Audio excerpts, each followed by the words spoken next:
mais aussi entre le sud-est et le reste de la France. Est-ce qu'il y a eu une spécificité pour vous? On sait que vous faites partie de ceux qui étaient les fervents supporters du professeur Raoult, alors même que vous et votre épouse, vous aviez contracté le virus. Est-ce qu'il y a une spécificité, est-ce qu'on peut le dire aujourd'hui, du sud-est à vos yeux?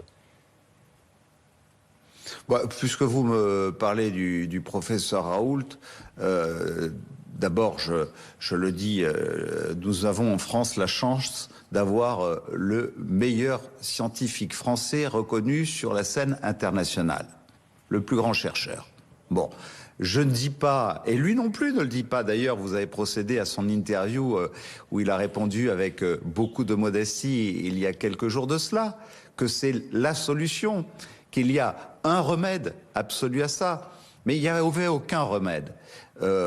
On a prescrit du Doliprane à tout le monde, c'est-à-dire qu'on n'a prescrit aucun remède. Jamais on ne dit il y a des milliers de morts du Doliprane à cause du Covid.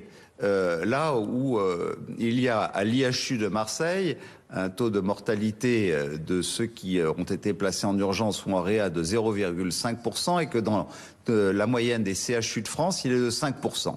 Donc, parfaite ou imparfaite, il y avait une solution. Je ne comprends pas pourquoi on s'est livré à cette espèce de lynchage médiatique de quelqu'un qui travaille, de quelqu'un qui ne veut pas se mêler de tous ces débats, de quelqu'un qui est, au lieu de passer son temps à être un commentateur sur les plateaux de télévision, préfère se consacrer à ses patients. Au-delà de ça, il y a un monde Donc, scientifique qui parfois est divisé sur cette, et qui est même très divisé sur ces questions de traitement. Mais Christian Estrosi, est-ce qu'aujourd'hui, en oui, mais ce monde scientifique, c'est un monde scientifique qui est plus un monde scientifique de commentateurs que d'acteurs. Je les vois pas enfermés du matin au soir dans leur laboratoire, mais je les vois surtout occuper tous les plateaux de télévision chez vous et chez d'autres de vos confrères. Donc moi, je suis plus derrière ceux qui agissent que ceux qui commentent. Voilà, c'est comme ça. J'aime ceux qui agissent, ceux qui sont dans l'action.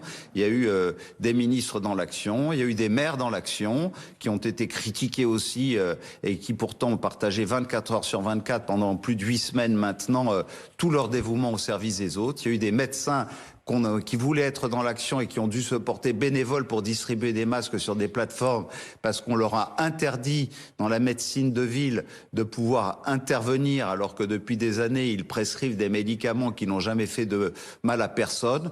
Donc voilà pourquoi il faut réformer aussi tout notre système de santé dans notre pays et penser d'abord à une réorganisation sanitaire et une gestion des risques. Et vous prendrez votre part d'ailleurs parce que vous voulez participer au projet de